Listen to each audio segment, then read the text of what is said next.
Hi, everybody. I know it's late, so I can make this really fast, or I can take a little time. Well, I'm decades older than everyone you've heard from tonight. So I kind of think I'm on the other end of this journey, but you know, I was their age. I was 32 years old. I had 3 children under 3.5 years old. And no, you know, we all do it, right? Please. This is not a story about an amazing person. This is a story about a community that I know most of you are a part of. But so I was 32. I had 3 young children, and I couldn't wake up at night to breastfeed my youngest baby, who was 2 weeks old, because I would get the pain in my chest. And I thought, that's kind of weird.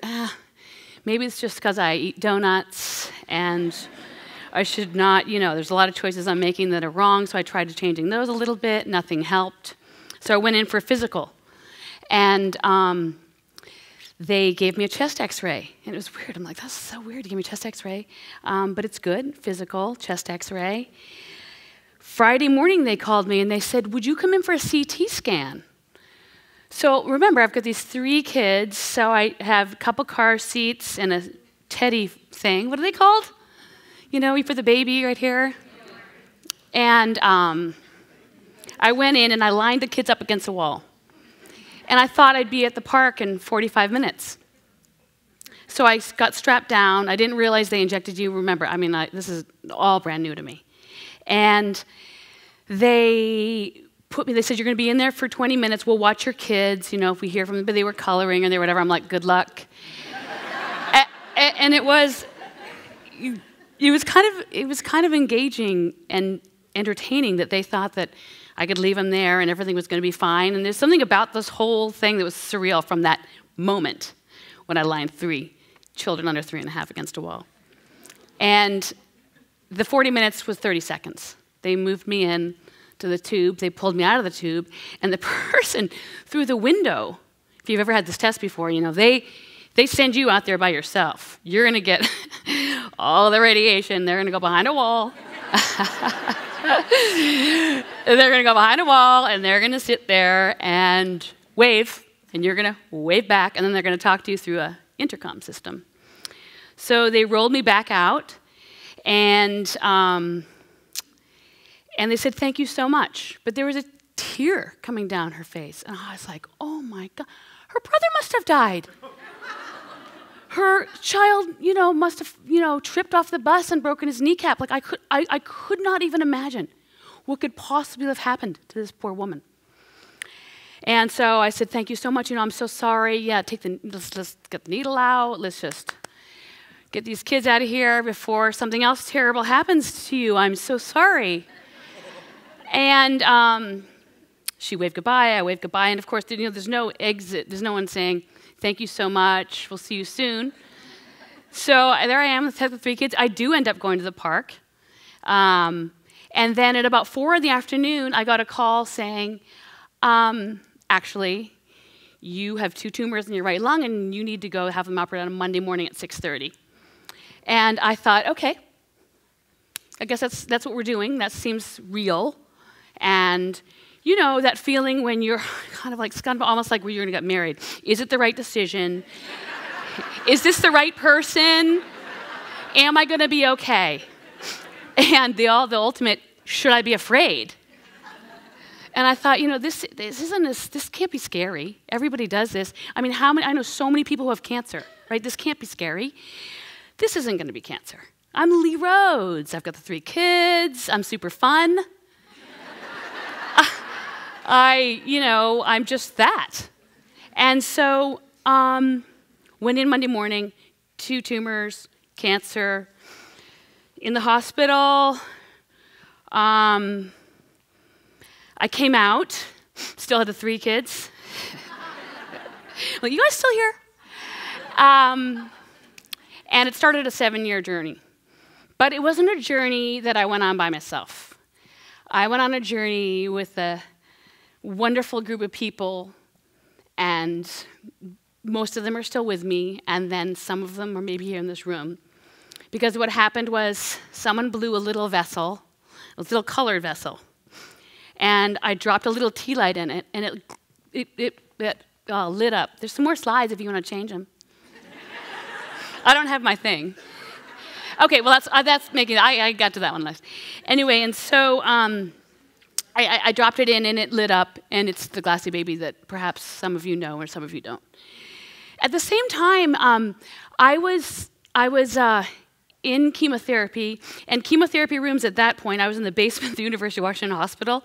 Okay, that's how old I am. I mean, literally, pew screen, not a window to be had. You had to go down like 5, sets of stairs, because the elevators were so slow. And you got down there. The room was, all chairs just crammed up next to each other. And the only thing I can say about that is it was a community. It was our little battlefield. Everyone came. When you go to chemo, you go on the same day, every week.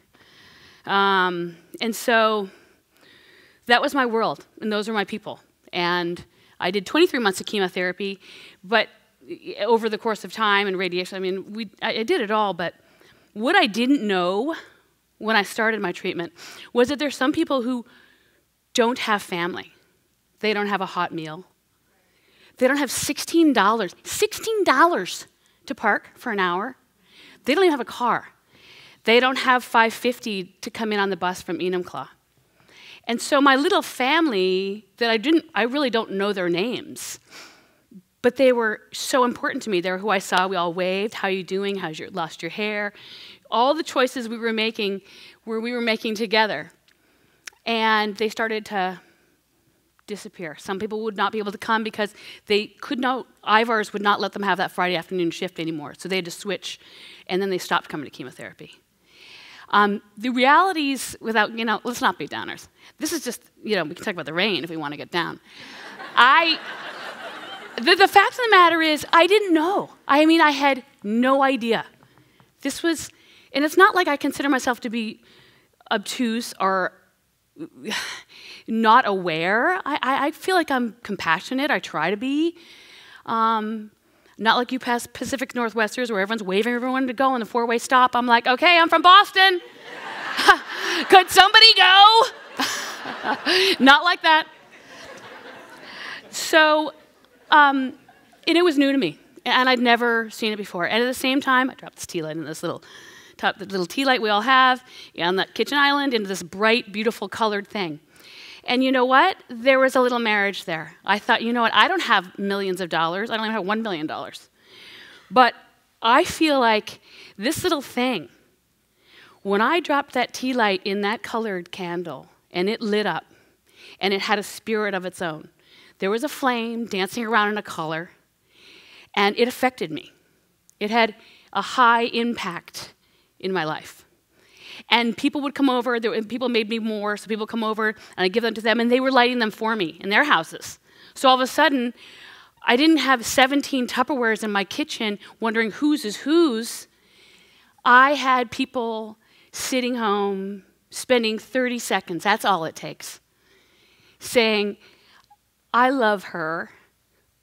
I want to be part of my life, or she drives me crazy, but I'm going to carpool her kids tomorrow, or Anyway, it grew from there. So people, all of a sudden, it wasn't just for me. People wanted to light these little color candles. They were lighting them for themselves or for their families and friends.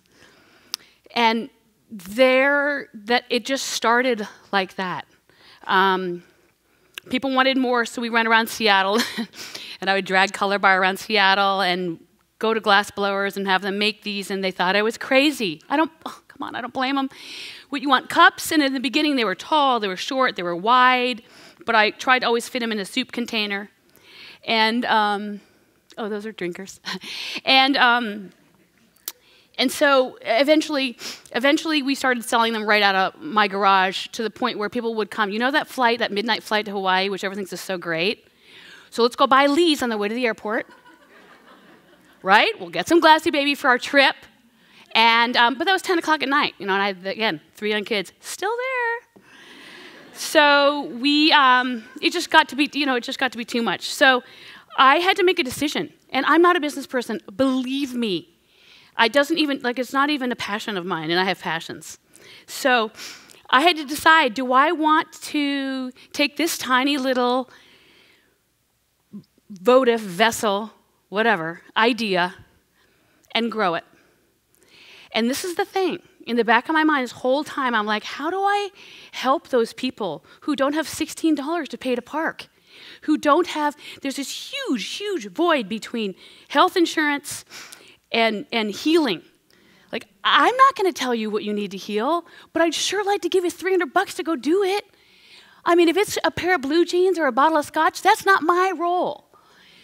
But I want to be part of that core decision that you're making. I want to get better. And it's impossible for people who don't have their basic needs met. It's impossible.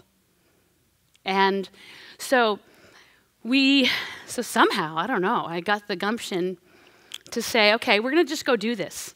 So, not a single bank. My family thought I was insane. Everyone said, you can't sell one thing, first of all.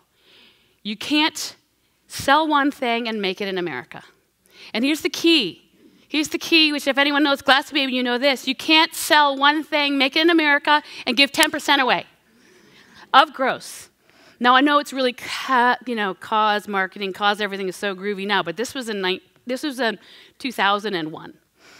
And so we decided, we can. And we is like anyone around me, family, friends. We can because we should, because we can, because these things work. These Glassy Baby work. When you take some time and sit around, I don't care who you are or what you do or how important your life might be, there is beauty and calm and a life, a better place when you light a Glassy Baby. That's true. So, I thought, so off we go. We went to Green Lake and we started a glass blowing shop. I remember, I know nothing. I don't even know how to blow glass. I don't know anything about business. And all I know is everyone is saying to me, you are insane. Take your children to school and just try to get better, get out of this whole place. And I think that's the single and only reason why Glassy Baby works is because it is mission-driven and it is authentic. It is so wrong it works. I mean, there isn't a right part about it. Nothing.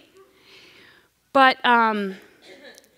it just is. It is. There is something about color and a dancing flame that is part of us all right here. And I got the lucky afternoon to trip over it and have continued to shepherd it. That's all I do. I am not Lee Rhodes, wow, Glassy Baby. I'm just a shepherd of this beautiful, beautiful item that is doing great work. So we went to Green Lake and we opened a glass blowing shop in the Vitamin Milk building. It was really great. And a friend of mine in 2004 said, I'm having a dinner party. It's in Bellevue. Do you know where that is? And he said, I had a dinner party, and you're so sweet. I'd love to decorate my table with your Glassy Baby for the night, because I'm having a dinner party. So I said, oh my God, that'd be great. Because he was fancy. Not fancy, super fancy. So we have these boxes that you can put 16 Glassy Baby in. Do I need to speed up? Okay. I'm getting the yank. Okay, 16, driving to Bellevue.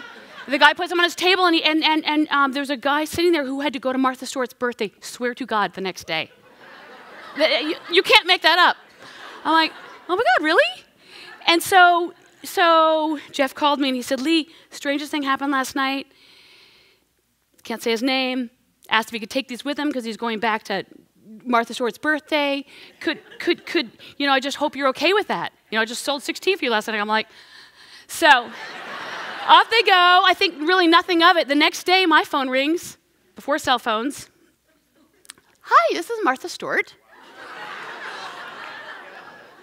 And so I had given her some of them, they were all yellows, and one of them was Friendship. If anyone knows Friendship, it's got a little bit of brown in it.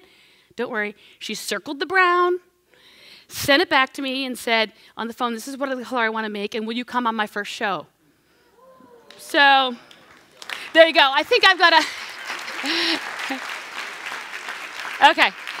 So, went back to New York, got to be with the fireman who made the chili. Super hot.